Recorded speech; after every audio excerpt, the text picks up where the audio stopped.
is to make Nigeria a better place. To come back, let's have a government of the people, by the people, for the people, but not for a particular sector of the people, and not no particular group in Nigeria should dominate our political scene, you see, simply because they have control of the armed forces. It's as simple as that. That's what I thought. That I said, well, if Lincoln could help, our country is in need of leadership of the type. I said, because we fought for independence, we got it. But after 34 years of independence, we found out that it's only 9 years or 8 years that the civil sector of the population ruled. The rest was manipulated by the military. Well, we want to change it, but it will be impossible for us to do so because we're not armed. And even if we're armed, of what purpose is it that we should kill each other? We asked the British to go. It's pretty impossible for the government in Nigeria to carry out this sinister plan. They wanted then to have me assassinated during the general strike of 1945 when we were fighting for independence. So they asked me, how are you going to accomplish your aim? I said, I'm not going to do it alone. I said, it will be teamwork. I said, but what we're going to do is what your country did. Yes, my people, I thought it wise to bring to you this particular part of this interview, being granted to Zik of Africa, the Owele of Onitsha, at the age of 90 years. That interview was done a year before he died. He never knew he would die a year after. In 1995, that was when the interview was granted to him. And the next year, he died at the age of 91. Well, it's good to know where the rain started beating you so that you know when the rain stopped. Ndị be anyị na-asị na ọ dị mma na mmadụ ma ebe mmiri, ọ bụ na ịmara ebe mmiri bido mawa gị, ịma makwanụ ebe ọ kwụsị. Some of us, we've not had in details, to see this man talk or hear him talk, Though some people may have their reservations about Zik, but take it or leave it, Zik remains the father of nationalism in Nigeria. Well, great Zik, his full name is Nnamdi Benjamin Azikiwe, GCFR, Grand Commander, Federal Republic. If you have never been a president, you cannot be GCFR. You know that. Well, he was born in 16 November 1904 and he died on 11 May 1996. Well, usually referred to as Zik, was the Nigerian politician, statesman, and revolutionary leader who served as the third and first black governor general of Nigeria from 1960 to 1963, and the first president of Nigeria during the first Nigerian Republic in 1963 and 1966. He was widely regarded as the father of Nigerian nationalism, as the driving force behind the nation's independence in 1960. Well, his personal details included, he was born in Zungeru, northern Nigeria protectorate then. That's in 16 November 1904. And he died in 11 May 1996 at the age of 91, like I said, at Enugu State, Nigeria. That's where he died. The political party he ran was National Council of Nigeria and the Cameroon, NCNC, and the Nigerian People's Party, NPP. Well, his spouse was Flora Oguebunam, the late wife Flora Oguebunam, and Uchewa. Uchewa is likely to still be alive. And Zik has 7 children, including Chukwuma Azikiwe. Then his parents was Rachel Chinwe Obenyano, the mother, and the Odom Chukwuemeka Azikiwe father. Well, he went to Stora College, Howard University, Lincoln University, Pennsylvania, University of Pennsylvania. Occupation is a politician, lawyer, journalist, athlete, and a statesman. Many of us don't know that Zik is a great athlete, during his days. Well, there is no need going further about Zik. Let's listen to this interview that was granted to him by International Insight, just for you to, have the opportunity to hear him and some of his ideas during that interview. Well, happy viewing. This is YangaLife channel. If you have not subscribed, please click on the subscription button, notification bell, like this video, and don't forget to share this video. Thank you. I became part-time instructor between 1930 and 1933. I was just a part-time instructor. In those days, we had no colored professors. They were all white. And then later on, I think 1933, we had one, Horace Manbon, who ultimately became the first colored president of Lincoln University. But all these things were done in a friendly manner. You see, no quarrel, although you had your usual academic arguments, you see, whether one was able to do this, whether one was capable to do this, and you will use biological points to show one's incapability of doing this, or to use history to show that one has never done so in history. And it was here that I became interested in ancient history to find out the role of the colored races in history. That the word Egypt means black, and the word Nile means black, and the reason why these were so. So as a result of this, do repeat that question again. The question was that when you graduated from here, Kwame Nkrumah. Yes, I was coming to that now. Yeah. So I continued. So I continued like that. I was studying at Penn. I did graduate work at Penn. I taught here, and then went to Penn for graduate work. That's where I got my master's in February 1933. I was studying for a doctorate at Columbia.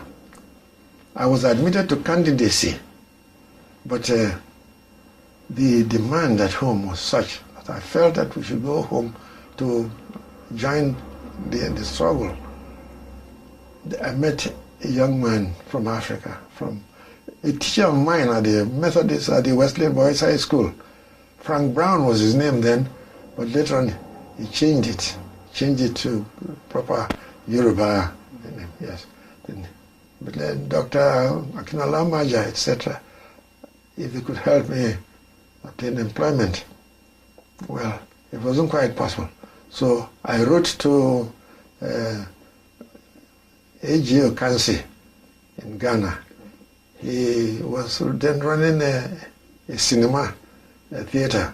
But I read in the papers that he wanted to start a paper and was looking for an editor. So I offered myself as an editor because I took some courses in journalism at Columbia, and I did so well during the summer that I became editor of Columbia University Summer Session Times in 1930 after my graduation from Lincoln. So I said, well, I could use that. And in the meantime, during my stay here, my student days, I was correspondent of all the Negro newspapers, and well, I received some money for it. I used to report about movements of professors and students in the universities, and they used them in the columns of this. One was Afro-American. I don't know whether it's still Is that so in Baltimore? Yes, in Baltimore. Yes, Carl Murphy was the owner. I think he's dead now.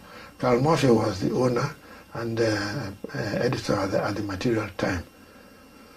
When I finished, when I couldn't get any job in Nigeria, and I got in Ghana, I was offered £15 a month. Well, in those days, that meant a lot.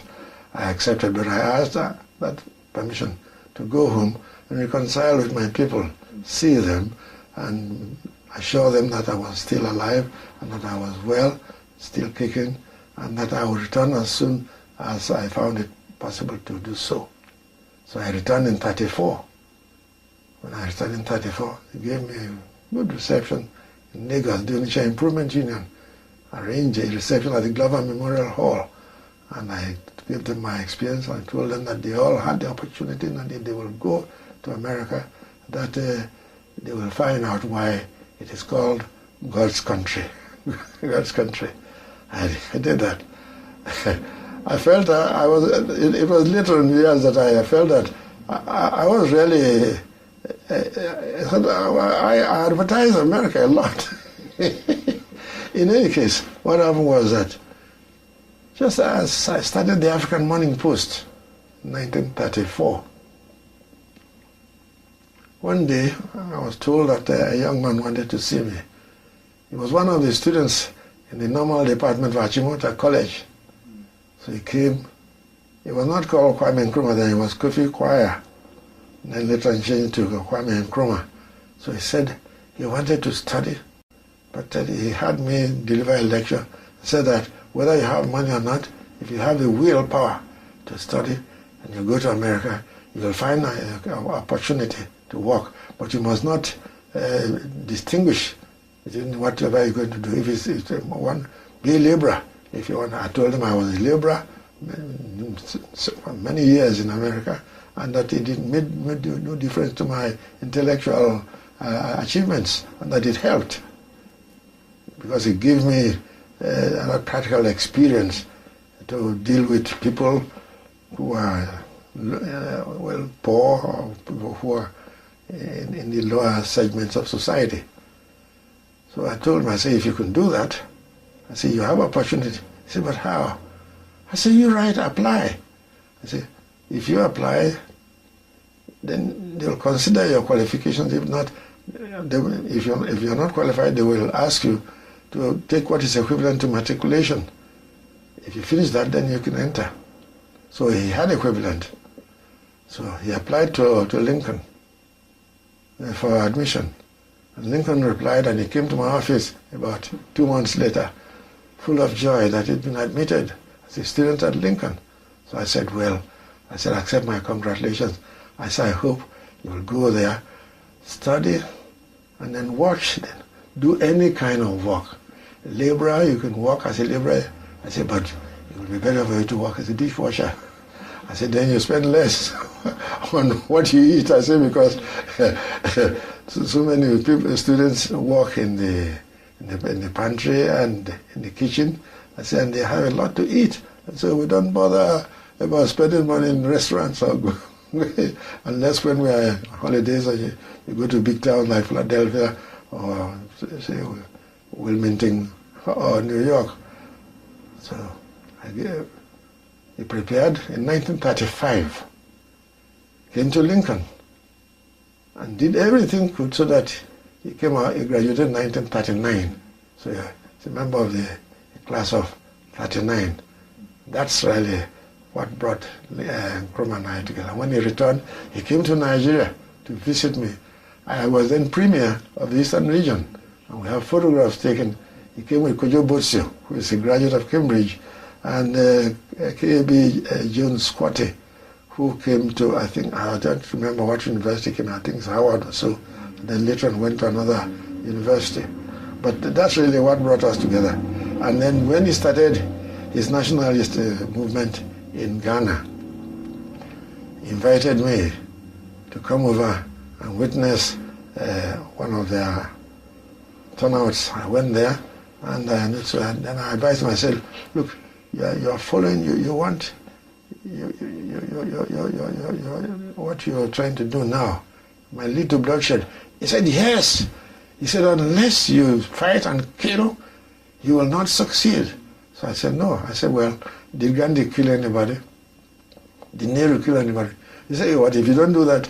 He said, if you don't do that, they'll kill you. I said, where is Gandhi? I said, and then I told him, I said, well, but Nehru continued, and Nehru became the first prime minister of an independent India. I said, but unfortunately, factors of division entered, and so we have Pakistan.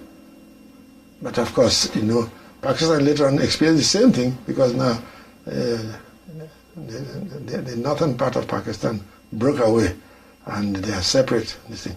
But the main thing was that I made it clear to Nkrumah that we should not use force. Even though they may laugh at us, they say, well, he said, but the British use force. I said, yes. I said, but I have been using my argument with the British. I said, in England, I met some of them, particularly Labour Party. Well, here I had to play politics. The Conservatives were in power. I met some of the Labour leaders here. See, one who later on became Lord Ogmore. Then Reverend Sorensen. That's right, Reverend Sorensen. And I told them, I said, look, they asked me, how are you going to accomplish your aim? I said, I'm not going to do it alone. I said, it will be teamwork. I said, but what we're going to do is what your country did. He said, what? I said, well, I read in English history that in 1066, William the Conqueror of France became the monarch of England.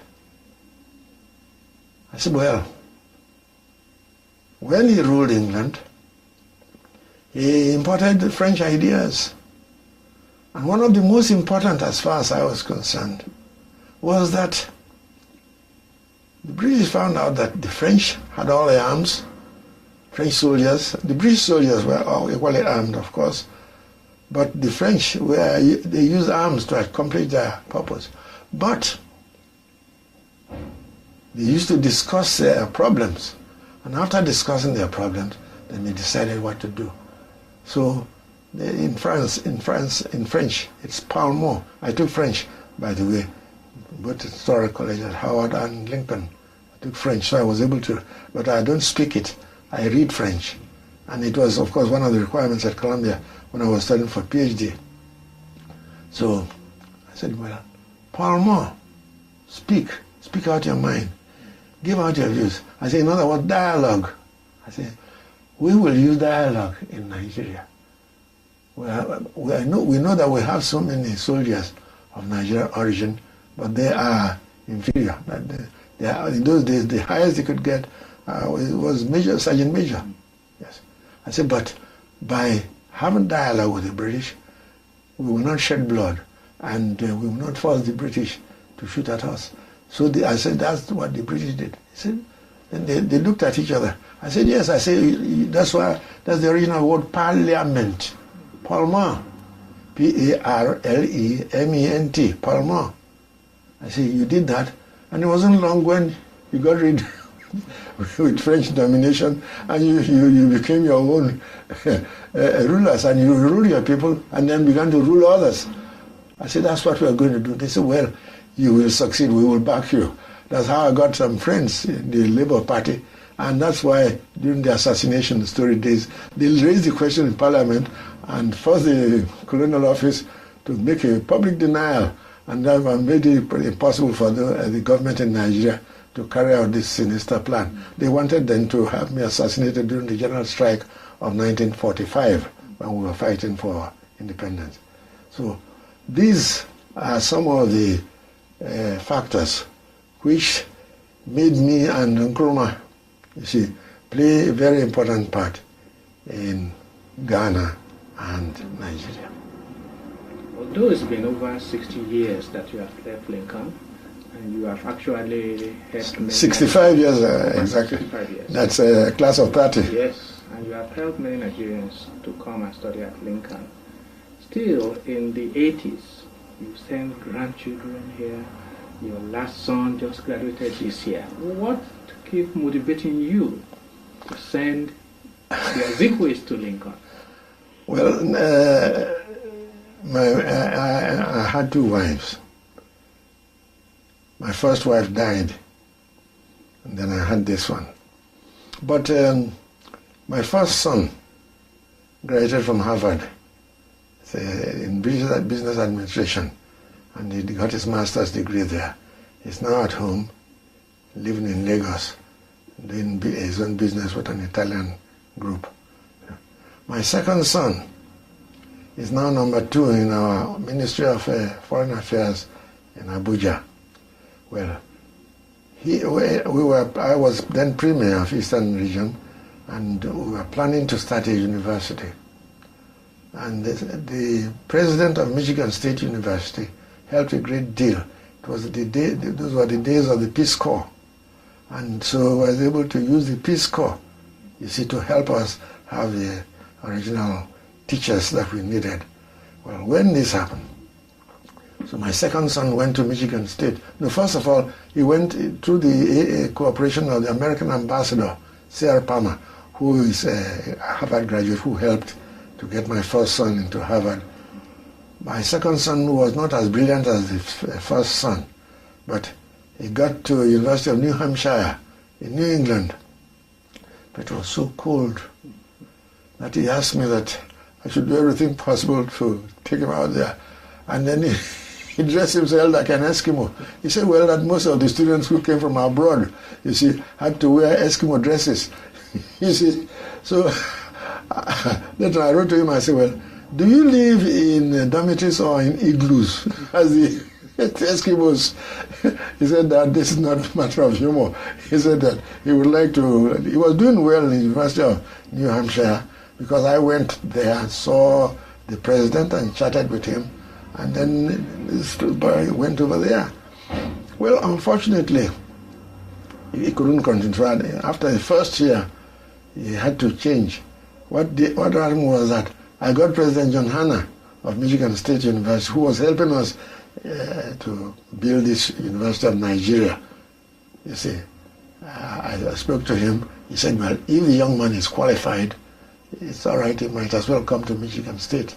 So he went to Michigan State University, and he graduated from there and came to Johns Hopkins University, the campus in Washington. The main university was in Baltimore. But he went to the campus in Washington and studied diplomacy and international relations. So later on joined the Nigerian Foreign Service. He's now number 2 in our Ministry of Foreign Affairs at Abuja. My third son also qualified and went to Harvard. He graduated from Harvard, then went to Yeshiva University in New York and became a medical practitioner. Well, so far for the children of my first wife. And then she died. And she died, well, we finished, and then I had my second wife. My second wife, incidentally, studied at the university which I founded. That's this University of Nigeria, you see. And in 1992, she got a PhD there. She got a PhD there. And, but in the meantime, we got these 2 sons, Moloku and Owakwe, educated them. And then they asked for advice. Should they go to English University? I said, well, if you want to, you can go. I said, but English University is very good. I said, well, for professionals, if you want to be a lawyer or a doctor, I said, but you want to be of service to humanity at large, and you want to be a leader and produce more leaders who will help to make things better for the so-called common man. I said, so you got to think of universities in America. I said, it's all right. What universities would I suggest? So I told her, I said, Harvard is well known, and many of the universities in New England and other parts of the United States are well known. I said, but I may be accused of jealousy. I said, but I feel that Lincoln University will be a place where you will go, you will face the realities of life, and meet with friends from different parts of the world, and then listen to practical men and women who have practical ideas as to how to make the world a better place. Well, so her first son came here, and that was Molo, who graduated last year. And that's why he came here in 1990. The gentleman who brought your message to me was asked by me to be kind enough to act as a shepherd. So it followed him from home, brought him here, and he came and became a student, then graduated last year. Then, so you have sent your grandchildren and your children to Lincoln, and the last one just graduated, this past Sunday. What motivates you in sending them to Lincoln University? The ideals of Lincoln, I said, well, when you go to Lincoln, you'll find out that Lincoln carries out the ideals of Abraham Lincoln. I said, well, our country is in need of leadership of the type. I said, because we fought for independence, we got it. But after 34 years of independence, we found out that it's only 9 years or 8 years that the civil sector of the population ruled. The rest was manipulated by the military. Well, we want to change it, but it will be impossible for us to do so because we're not armed. And even if we're armed, of what purpose is it that we should kill each other? We asked the British to go. We didn't fight them. We had dialogue with them. So I said, come. I was thinking in my mind, if they will come here, they will see in action the ideals of Abraham Lincoln. They will learn of Abraham Lincoln. They will see how the university is run. They will meet students from different parts of the world, and they will, thank God they've changed now their policy so that the university is open to white and black, male and female, so that they will actually see fellow human beings struggling to make this earth a better place. I said, well, if they remain in Lincoln for 4 years and they could have their graduate studies, well, Molo, who is studying now, University of Illinois, Champaign, well, this one will soon study wherever, I don't know where he will go, but he wants to study law because he's specialized in jurisprudence. I said, if you do that, it's to make Nigeria a better place.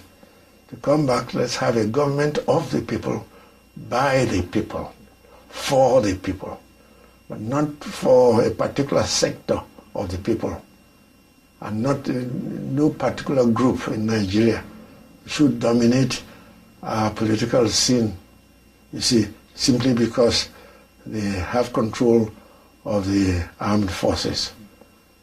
It's as simple as that. That's what I thought. That I said, well, if Lincoln could help make me realize that it is worthless shedding blood,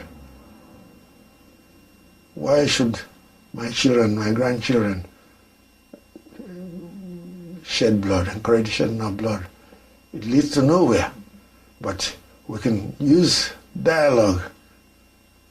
And if we want to use the dialogue, let us apply the ideals and the ideas of Abraham Lincoln. With me, it is not only Abraham Lincoln. Abraham Lincoln influenced me to come here. But one who influenced me to come to America, what made me feel that it's God's country, is James A. Garfield. You see, in my last year at the Methodist Boys High School, was then Boys High School, I got a prize. I was the prize winner of my class, and Lord Lugard was then the Governor General of Nigeria. And the prize given there at the Glover Memorial Hall, he gave me a book, From Log Cabin to White House. I was a poor fellow who was born in the log cabin of Ohio, one of the towns in Ohio. And he developed, worked his way through secondary school, worked his way through university, and later on joined the American Army, worked his way to the top and became a general, later on became a president, from log cabin to White House. And that's really what made me even who went to study in America. So I said, well, if one can be born in the bush and work hard as a boy, and then later on finished his secondary school, went to university, worked his way there, he was not ashamed, and then later on got to the top in the army, and then apart from that, was selected as a candidate when there was vacancy after the Civil War. I said, well, it's worthwhile. It's worthwhile, and that country is worthwhile. And so when I came here and began to hear the talk of God's country, I said, well, this is really God's country. We thank you very much. I appreciate you. And once again, I appreciate you giving us the time. We wish you a safe journey back home. Thank you. And we wish you more happy years. Thank you. Being the father of the nation. Pray to God to make your wishes come true, come to pass.